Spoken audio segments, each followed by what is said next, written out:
Welcome to the Pain Waves podcast by Pain BC, the show where listeners can tune in and hear from leading experts on persistent pain as we discuss the very latest in pain management research, stories, tools, trends, and more.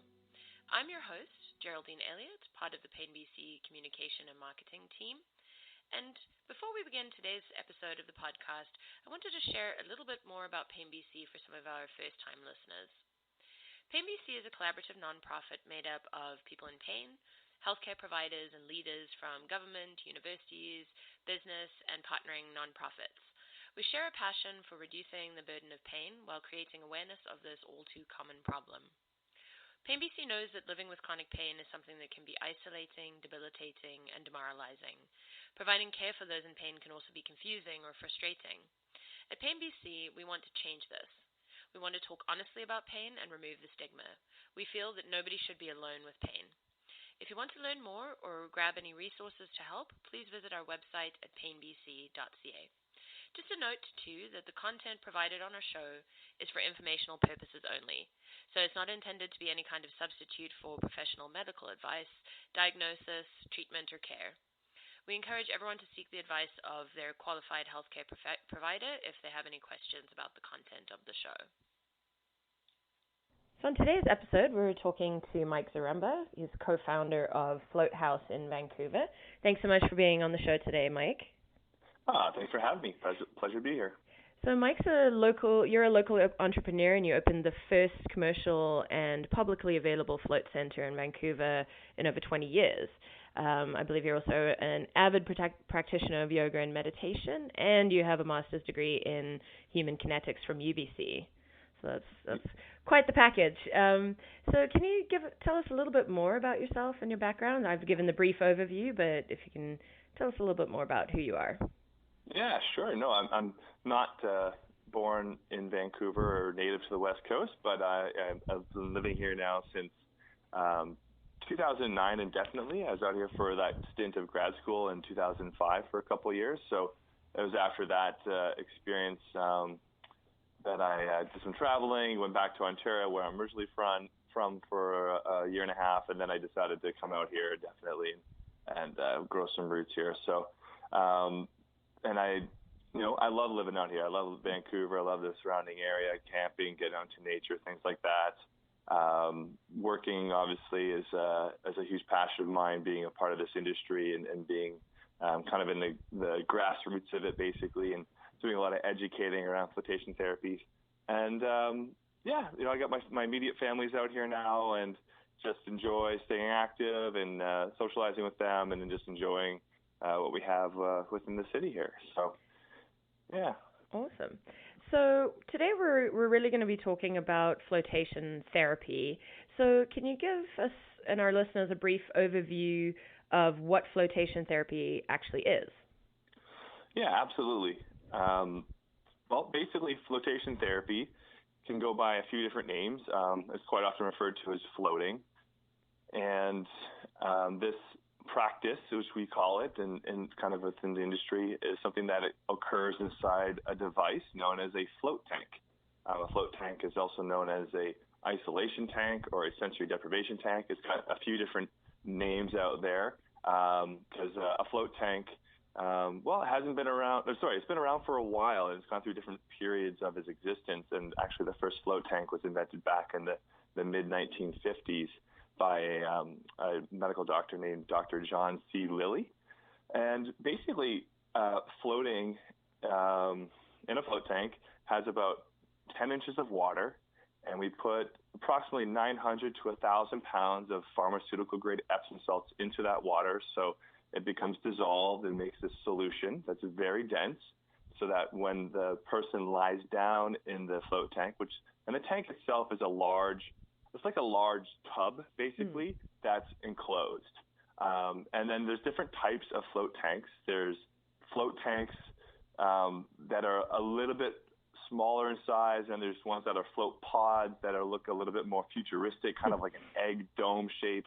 And then there's ones that are actually called float cabins, which are quite more voluminous, and you can physically stand up inside. So it's all for the same reason in terms of the environment that it's creating, but they have a little different stylistic designs based off the manufacturer.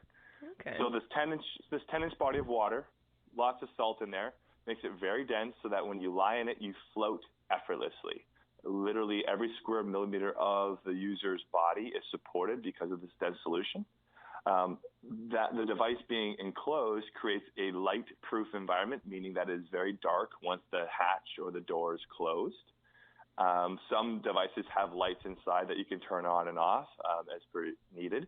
And most tanks as well also have audio capabilities, meaning that sound can be brought in, whether it's like a guided meditation or some sort of ambient noise just to help calm and relax people. But the traditional environment is done in silence, and when the user is floating on the surface of the water, half of their body is submerged and half is above the water line. So the ears are actually under the water, typically with earplugs, and that creates a very quiet environment because of the water being in the ears, the user being inside the tank, and then quite often in a commercial float center, the tank should be in a very sound insulated room as well. So we go to lots of degrees to work towards sound deadening properties. And so all that you really hear left is your heartbeat and your breathing. So you do still hear things. It's just all internally derived noises, unless you're having an audio float. Yeah. And then finally, the water is heated to the same temperature as the surface of one's skin, which is slightly cooler than core temperature. Our core temperature is obviously like what, people will measure when they're doing seeing if they have a fever or something. But the skin temperature is slightly cooler.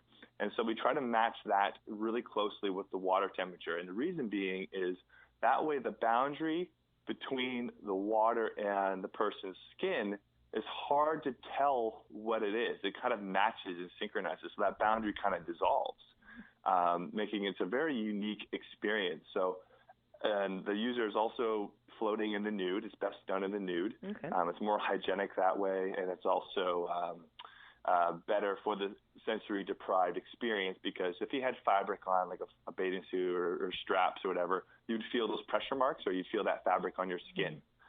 So the whole point of this elaborate environment is to reduce as much external sensory input from coming into the central nervous system as possible. And this creates a very reliable and predictable physiological reaction within our bodies, and also a reaction in our brains as well into our nervous system. So, and ultimately that reaction is a very calming, relaxation-induced response. And this has been showing through research to have a plethora of benefits. So in a nutshell, that's basically what floating and flotation therapy is. Oh, yeah. So it's, like you said, it has been around for a while, but it's, it's something that's definitely gaining a lot of traction and interest, and that because of, some of those effects that it has, and the therapy involved there as well. So how did you get into this? I mean, it's pretty unusual. So what led you into the field of flotation therapy?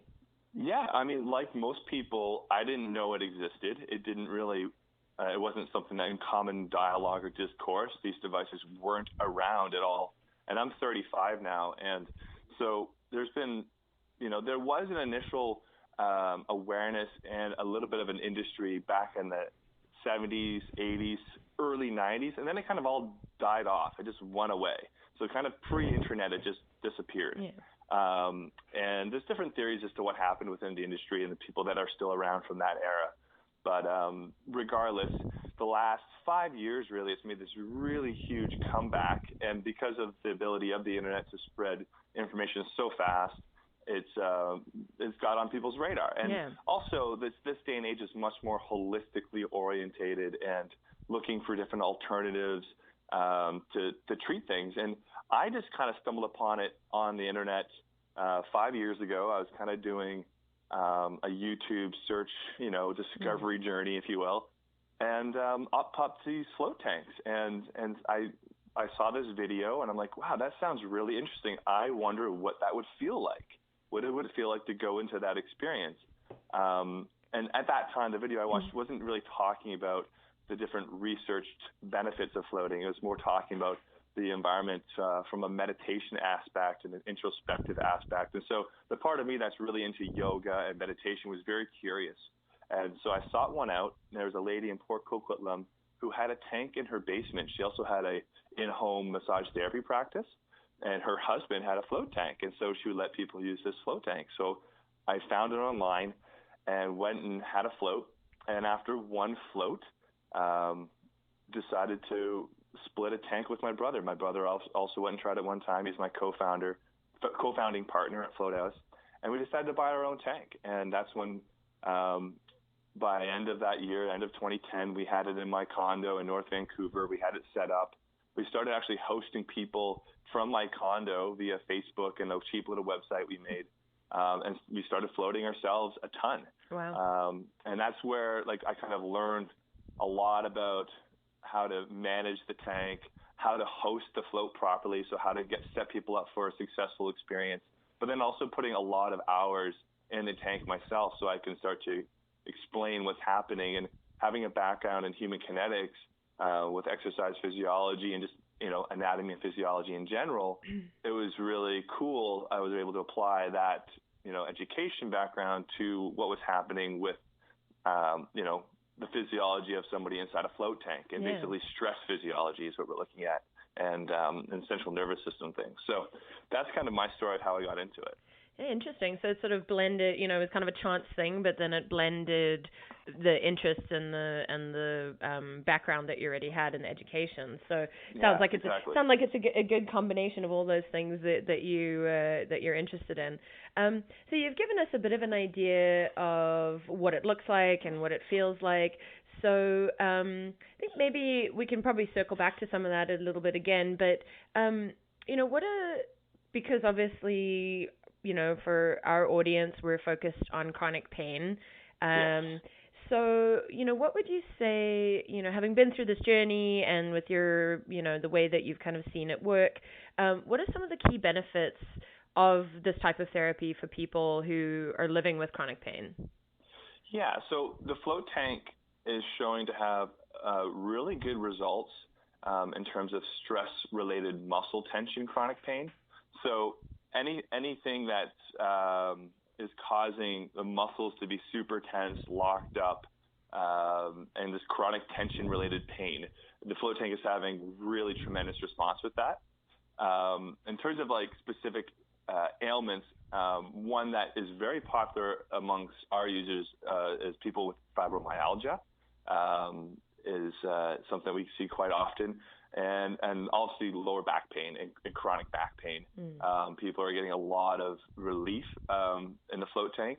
And it's kind of interesting of how it happens. The float environment is obviously very physically relaxing, being supported in a solution. So reducing all the effects of gravity is very releasing for the muscles. Absorbing the Epsom salts while you're in the float also encourages further muscle relaxation, and then you do start to get a slight tractioning of the muscles in the body as well. The joints will decompress, and then the sensory reduced element of the environment has this parasympathetic nervous system activation response, which helps to suppress the stress response and suppress stress hormones. And if we have elevated levels of stress hormones in our body, we are going to perceive pain more frequently. We're going to perceive pain more intensely. Our perception of pain is dramatically affected by stress hormones. So when we flush away the stress hormones via this sense-reduced environment, the perception of pain is dramatically reduced as well. So we kind of get a two-pronged effect. We get the central nervous system calming effect, and then we also get this physical relaxation by being supported in the solution. So, so that's basically how it's happening with chronic pain in the body. So in terms of some of the research that has been out, they've been showing a decreased number of comprehensive pain areas. So the number of areas you feel the pain is decreasing. The size of the area of pain, perception of pain is decreasing. The frequency of the pain is decreasing, and the severity of the pain is decreasing. And the cool thing is this is showing to have long-term effects as well with the research. Now, you will experience results potentially after one session, but most of this research is based off of a series of floats. So doing approximately 10 to 12 sessions, averaging 1 per week or 1 to 2 per week. And the frequency of the use should vary based off the intensity of someone's ailments, basically. So, yeah, that's kind of what's being supported empirically. Wow. So it's like a lot of therapies. It's, it can have immediate relief and benefits, but you're going to see more long-term benefits for, having that sort of 10 to 12 session idea. So, I'm sure, like you mentioned, fibromyalgia, back pain, I would assume for things like tension headaches or migraines, that whole deprivation would be, I get migraines, so I can just, that's one of the things that helps me is definitely being in in isolation and that, so I'm assuming that that's also, it's helpful for that as well, which is great. Yes, and also things along the lines of premenstrual syndrome, any types of cramping of that nature, and people with pregnancy-related issues as well, leg cramps and back pain. So, anything that's kind of getting into where the muscles of someone's body are feeling pain, and potentially joints as well. So that's where the nice thing about flotation therapy is that it is not contraindicating. It can be used with other modalities, other therapies, other types of medications. So it's something that can be applied in support and supplementation of whatever pain management practice somebody's doing. Wow.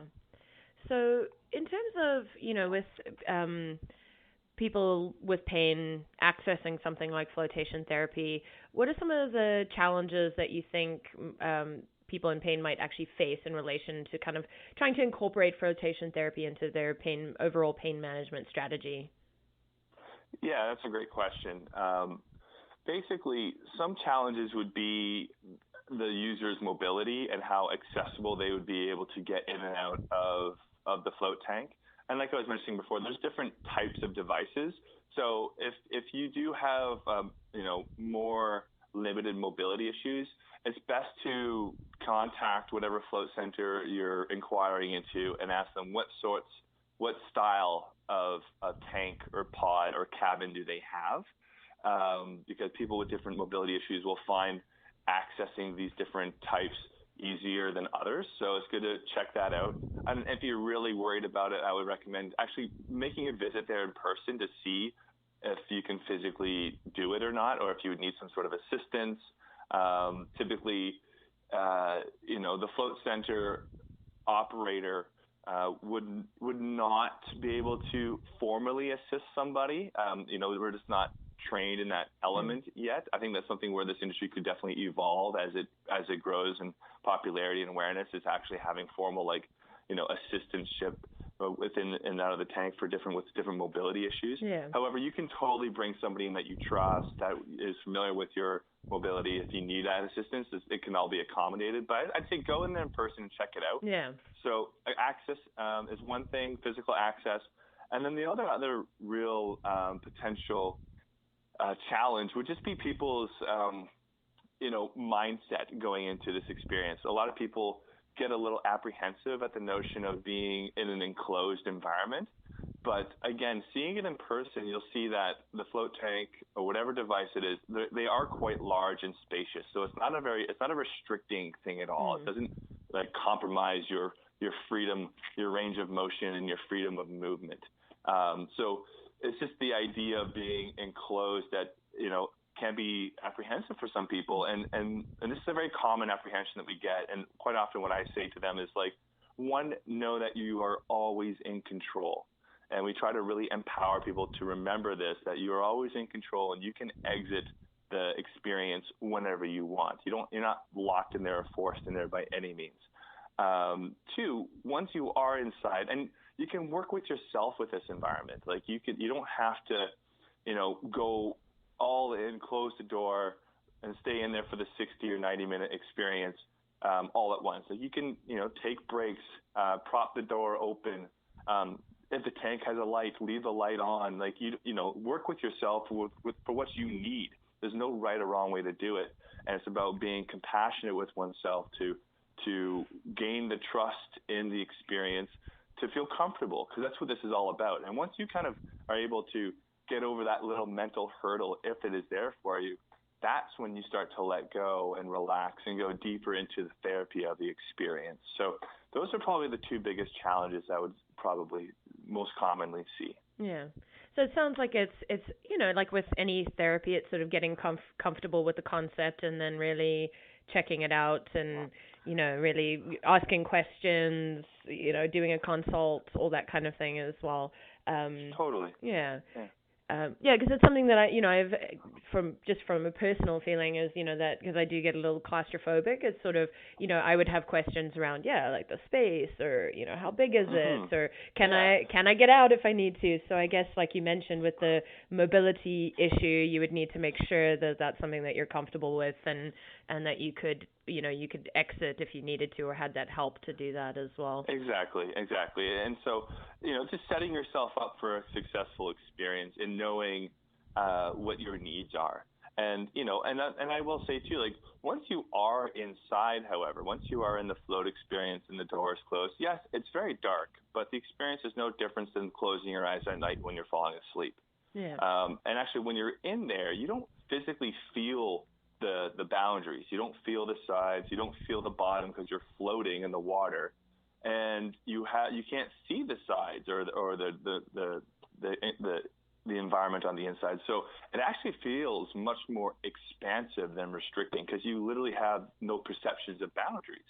Even the boundary perception of your body, of your skin, once you relax and settle in, starts to dissolve as well. So it can be this very opening sort of experience that people can have. So it's just, kind of getting to that space and working with yourself and what your needs are to let yourself have that experience. Yeah. So you mentioned this a little bit, but I was wondering if we could talk a little bit more around the research or evidence to support the effectiveness of flotation therapy. So I'll link to some of the research that you've shared with me for our listeners within the episode. But could you tell us a little bit more about some of the research and, just some of the studies that have really, said, yes, this is a good thing? Yeah, so there's been several studies published. There's a big group out of Sweden, actually, that is doing a lot of flotation research. And whenever you come across these academic journals or these articles, flotation therapy, it's always referred to as REST, and that's an acronym. So it's REST for Restricted Environmental Stimulation Therapy or Technique. So they'll always refer to it as REST. And actually, there was before the Swedish group, there was this lull of research happening, but there was a good amount of body of research coming in before this more contemporary stuff out of Sweden, and now there's also a research facility in Tulsa, Oklahoma that's about a year or two old, but they're kind of focusing more on mental health applications, specifically anxiety. But the Swedish research group was looking a lot at, like I said, the muscle tension pain and the chronic tension sort of pains that you would see. However, a lot of research was also done out of UBC. Just so happens back in like the 80s and early 90s, during this earlier round of flotation therapy with a doctor there named Dr. Peter Sudfeld, who's still around. He's retired now, but he's not doing any research. But he did a lot of research on REST, the Restricted Environmental Stimulation Therapy, for both flotation rest, which is inside of a float tank, and then also chamber rest.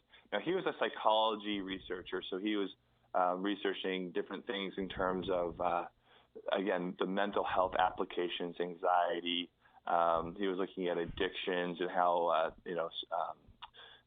the withdrawal symptoms could be reduced by going into rest environments and things like that. So, most of the pain ones were produced out of the Swedish ones in terms of the most contemporary ones, and they are also looking into how the pain is perceived. Like you can kind of look at pain, and there's a physical component to it, but there's also a very strong emotional and psychological component to it. I mean, it could be probably pretty clearly argued that all pain is psychosomatic, meaning that when you feel pain, it affects your emotions, it affects your cognition and your mindset as well. And then your mindset and your emotions can actually affect the pain and the perception of pain. So, it's the psychosomatic concept of pain. Like, it's really hard to isolate just the pain from someone's perception of the pain and their subjective experience of it. And so that's what they've been kind of looking at a lot too. And that's why the float tank has been really, I think, highlighted by this research group, is because it does address pain from both the psychological side of it and the physiological side of it, like with the hormones. So that's what I find really interesting about the float tank's applications towards any type of chronic pain. Definitely. I mean, that's something that we've seen a lot in the work that Pain BC does. And, we really support the idea of the biopsychosocial model of treatment to pain. So it sounds like flotation therapy is something that can help with multiple, those multiple issues that surround chronic pain as well beyond the pain itself, which is great. Absolutely. I mean, it's quite often someone with chronic pain could be comorbid with depression. Yeah. Because they've been in this painful state, their lifestyle is altered, and it's depressing. It affects your mental state, it affects your emotional state. So the float tank has a very unique application that it can affect both the emotional regulation of somebody as well as the addressing the stress hormones and the physiology of somebody, and then plus the muscle and the bone and joint decompression elements and muscle relaxation elements. So it's got a multi-pronged effect towards treating all of the issues that we face or someone faces when they have chronic pain. It's not just let's treat the ailment or the injury where it is or where it feels like it's coming from. It's because we know it's holistic, and that's the beauty of the way things are going in this day and age is this holistic mindset. We know the mind and body are not separate. The mind dramatically affects the body. That's the whole notion behind epigenetics and how the cells can be affected. The DNA of a cell can actually be affected by the environment that it's in. You cannot separate the human being from the environment. And so that is obviously what the float tank is all about. It's all about the environment. The environment is the medicine. Yeah, interesting. So if someone's listening right now and they're kind of on the fence, how would they know whether or not this is something that is right for them? Well, I mean, I think you probably got a lot of information out of this podcast, but do some more research, whether it's on different websites or just Googling float tanks, and you'll find lots of things. Do YouTube research videos. The information is out there. So if you still want some more information in terms of what it's all about, you can, cross-reference this podcast with that. Like I was saying, if you go to that link that you have with the research papers, there's some more data-heavy stuff of what's happening. But I think ultimately you want to just go and go check it out. Go and give them a call or go and visit a float center and be like, hey, can I take a look at these things? Can you show me what it's all about and how it kind of works? Because that'll give you an idea of what to expect. You don't have to go into this thing blind. Yeah. That's why that's why we wanted to create this industry, because I believe in what floating and flotation therapy, how it can help people.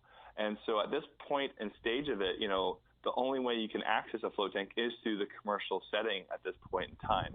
And I'm hoping that will change. I believe enough in this therapy that it should be more accessible.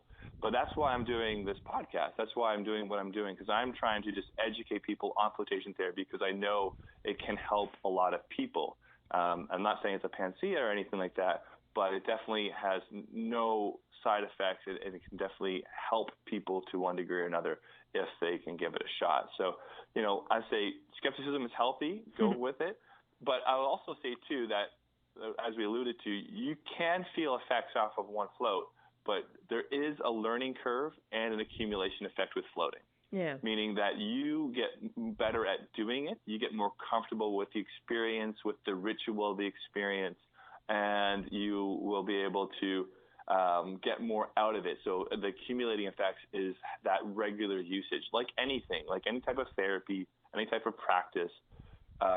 Having one usually isn't going to do it. You have to work with it and work with yourself within that, and consistency and regularity to it seem to have the best outcomes most often. Yeah. So I know you mentioned that it's been used in women who are pregnant, so obviously it's safe for that. You've mentioned fibromyalgia patients. Can you share with our listeners any other kind of examples or positive stories of people who you've seen benefit from actually trying it out and going through the sessions?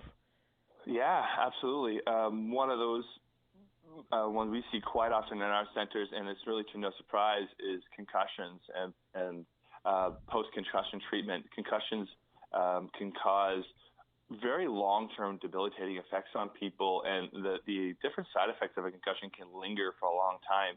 Now, there's no formal research with float tanks and concussion, but the anecdotal evidence I see all the time in our center from different people who have had concussion issues or whiplash injuries as well, coming in and finding the float tank environment very helpful. And it makes a lot of sense. And immediate post-concussion treatment is all about desensitization. So, like, don't be blasting music, don't be reading a lot intensely, don't have super bright lights. So it's all about reducing stimuli and reducing stimulation on the brain. We have to let the brain relax and heal. So it makes sense that the float environment is very relieving for these people who are having these ongoing concussion syndrome issues. And so that's been one. And then, like I mentioned before, people with chronic back pain. I had back surgery a few years ago, about a year after we had opened, for a herniated disc, and I found tremendous relief as the first thing I was able to do once I was able to start walking and get into a car again. As soon as I could, I went down for a float. That was like the first therapy treatment I did post-surgery before I started the physio or anything like that, was to go for a float. And it was just such a nice relief because everything got so stiff from lying for so long, not being able to have any range of motion. Obviously, there's scar tissue that was impinging mobility. So being able to just go be supported by the solution, by the water, and just feel this gentle, the way I described it when I finished that first float, once I finished surgery, was like a gentle cosmic traction. I felt like I was in space, and it was just like the most gentle, like, pulling apart of my spine, but so nourishing, and it just felt so relieving. The relief after that float was tremendous. So people post-surgery, especially, back, if once their mobility, again, you have to be able to get in and out of these things, is there, then I think they can find a lot of relief. Wow. And we've talked a little bit about, you talked a little bit about people being apprehensive about kind of the space and that claustrophobia kind of question. But, I'm sure, having worked in this for a while now, you must come up across, a lot of possibly misconceptions or myths that are out there about flotation therapy, because it's been around in different guises and we might have heard about it, but it's a bit mysterious. So what are some of the things that you've encountered? Yeah, one of those, like, back, and I'm not sure where this original myth came from, but we've had it especially from like an older demographic, say, like, isn't sensory deprivation a form of torture? And it's just not true. And in essence, it's also all about the intention and the application. So if being reduced against your will and being in isolation against your will, that can probably be very distressing for people. However, when it's, acknowledged and someone pursuing it on their own behalf, and then being set up for a successful experience, giving all the tips and pointers, it really is not some form of torture or a stress-inducing experience at all. In fact, it's quite the opposite. It's extremely relaxing. And the whole environment does have this very reliable calming effect on the central nervous system. That's probably one of the biggest myths, is that just that overall myth that it's this scary, scary thing. And really, it so isn't. Like, the apprehension is very normal. But when I've had, children as young as 8 years old go and use it, and people in their 80s use it, and everyone in between, and all types of people as well. So I know that anyone who brings themselves to work compassionately with themselves in this space, to whatever degree that means for them, they can use it. And ultimately, the space is just a really beautiful environment to let you or the user have a really intimate experience with yourself. I call it like going on an intimate date with yourself, because you're reconnecting with your body and with your emotions and your mind, and the sensations of your body. So whether, and at first, like all those sensations, maybe all that pain that you feel could be very highlighted, but then the environment will encourage that relaxation. And as you start to relax, that's where the pain can subside, and the muscles and the different joints can start to relax, and that pain can really start to dissolve away. And the beauty of it is there's no, you can go in there, you can't overdose on floating. Like you can do it every day, you can do it for hours, and it's not going to be a problem, So it really is just a great holistic, complementary, alternative form of medicine. Yeah. And so, you've kind of mentioned this as one of the, I guess, challenges in that it is still in a commercial setting. So I'm not sure within kind of your experience, have you seen, can the fees for flotation therapy be covered under a medical plan, or, is this something that, when ICBC is involved, this is something that can be covered, or can you tell us a little bit more about that from your experience? There's nothing formally set out by any, regulated bodies or anything like that, or insurance plans as of yet. However, we have had people who are going through ICBC, and they have been able to get their floats covered when they've gone through the proper channels there. And quite often it's when they have an occupational therapist or a doctor, and they're saying, hey, I'm floating, and this is helping me. This is helping my issue. And then they're able to go and get that therapist or that doctor to submit it to be claimed. And that has worked. So I've had that come back that it has worked with ICBC. And different types of flex packages for different companies, if they have insurance programs, could work as well. But I think asking the doctor, asking the therapist, whatever type of program you're going through, if you're finding that this helps, could it be covered, is definitely worth asking, because we've had the odd anecdotal experience say that they were able to get it covered, which is great. Yeah. So it's a good start. It's a good sign that they're open to it. So, and if it is really helping somebody, and the more of that coming through, then I believe it will start to change the tide, and we can get kind of lumped into things like chiropractic, physiotherapy, acupuncture. I believe flotation therapy is heading in that direction based off of the research body that's behind it, and then obviously just the results that people are getting. So, but it's early goings, and that's just kind of where the industry's at right now, and that's what we're working with. Yeah, definitely. And I recall something like acupuncture, that took a long time for people to, for that to show up on a, benefits package. So It's definitely, as you say, kind of a process, but it's great to know that it is available. So, just as we sort of start to wrap up, what do you want people to know who are listening, who have chronic pain? What do you wish they knew about this? What's the sort of top level thing that you think they need to know about flotation therapy? I just think overall that it exists. I think people's awareness of it is just not there, and so this education process is huge. Knowing that it's not contraindicating, that it can be used in conjunction with any other pain management technique or treatment program that you're going through. It's completely evidence-based, so there is a lot of research, and the body of research is growing as well. And it's, it is natural, so there's no contraindications. It's not going to affect you in any it's not going to make things worse. And it only has the potential to make things better, to support.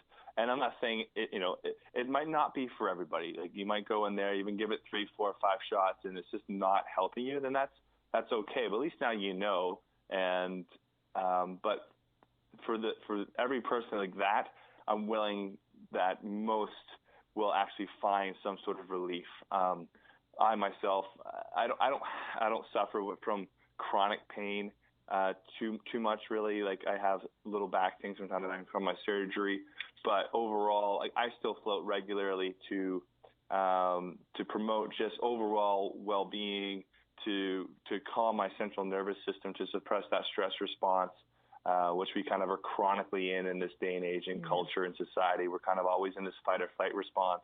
I mean, we're a coffee addicted society, which is literally a stimulant. So, I think it's, people will get better sleeps. People will be able to recover and heal faster by suppressing that stress response. And floating is a very fast, reliable, natural way.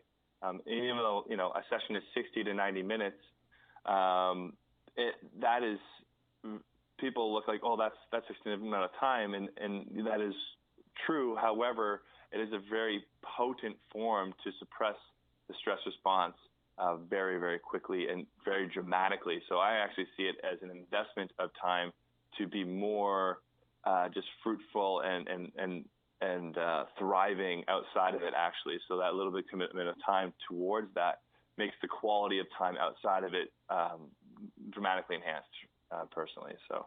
Yeah. And so you run Floathouse, but is it, you mentioned like when you started looking into it, there weren't that many of these kind of spaces available, and it seemed like it's kind of more of an in-home thing. Has it spread out? Has it become more popular? Like, is it more readily?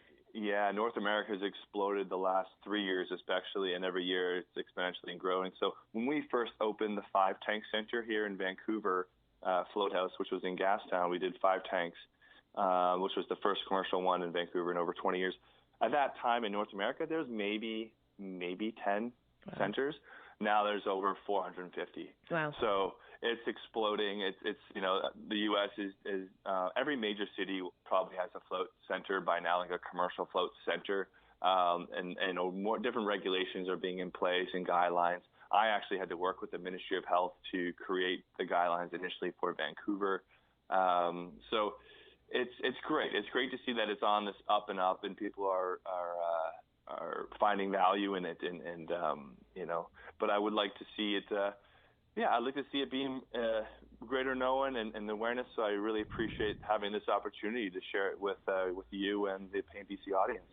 Yeah, absolutely. That's fantastic. I mean, it's definitely challenging to for people who are maybe not in a major center to be able to access something like this. So it's encouraging to really hear that it's spreading, and hopefully as we get more information out there, and people get more knowledge about it, and there's hopefully there'll be some space in MSP to nudge along some coverage for this, that it's something that will really spread, which is great. I think so, and I think I think we live in a very interesting time where we're kind of learning more and more about how our bodies and our minds and our lives all interact, and how there are a lot of ways to address different issues. And so I encourage people to keep that open mind and going along that trend of a holistic program. Like, we know how much our diet affects things, we know how much our environment affects things, and our relationships affects ourselves, and our health, that is, not just things, but all of our health. And so looking towards where perhaps we were very more prescription-based and drug-based before, I think people are kind of opening up to those alternatives. And not that those, the pain medications aren't good and have a role to play, but is there other things that we could be using in conjunction with or instead of some of the pain medications out there? So that's the last thing I kind of wanted to tap into. Yeah, it's definitely looking at, again, like we were talking about earlier, the whole biopsychosocial model. You can't look at pain in isolation. Right. So totally. It's something that encompasses all of that. And it sounds too like it's a, if someone, for example, is maybe just starting out looking into meditation as an option to help, or, they're trying to manage their anxiety and depression that goes along with it, that it really sounds like flotation therapy is something that can really support a lot of those other self-management techniques as well. 100%. Yeah. Flotation therapy is meditation for dummies. It makes it really easy. And that's because it takes away all those distractions, and all you have to do is lie down and breathe and feel and be.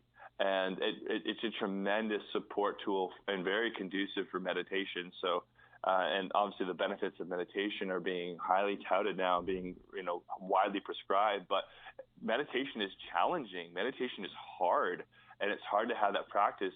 And so, and also, do you even know what it's supposed to feel like? How do you know if you're meditating? And so the cool thing about the float tank is that environment gets you to a state of being that is very unique, and you're like, oh, but you're conscious through the whole experience, and you're like, I've never felt this state of being before. This is a new one. So it kind of helps you get into these deeper states of meditation. And they have done brainwave EEG measurements on people who are floating, and they are entering into these brainwave states that are related to different levels of meditation. So in terms of the health benefits of meditation, the float tank is an amazing tool to support and introduce beginners to what that is all about. It's a tremendous device for that, in my opinion. Fantastic. Well, Mike, thank you so much. I think you've given our listeners a lot of information, a lot of great pointers, and, hopefully maybe something that they've never heard of before, or they have, had in the back of their minds. This will hopefully, give them that extra information to really start investigating and, hopefully find a float center close to them as well. So thank you so much for being with us today. I've really appreciated hearing all of this from you. Oh, thank you, Geraldine. I really appreciate this opportunity, and for Pain BC to be open to hearing about this flotation therapy. And again, whether it's with Floathouse or look up wherever any commercial float center could be in your area, and see what's around, see what's available to you. I'm not just representing my business. I want to represent what this therapy is. That's why I got into it originally. It's because I believe in what it is. And so whether you're floating with us or anywhere else, wherever you may be listening to this, seek it out. If there's one available to you, I strongly encourage you to give it a shot. Thank you so much, Mike. Thank you.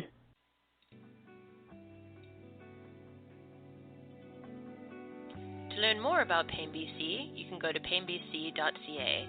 We have loads of tips, resources, tools, and more for people living with chronic pain and the people who care for them. If you'd like to catch up on past episodes of the podcast, take a listen on Spreaker, on iTunes, or wherever else you get your podcast.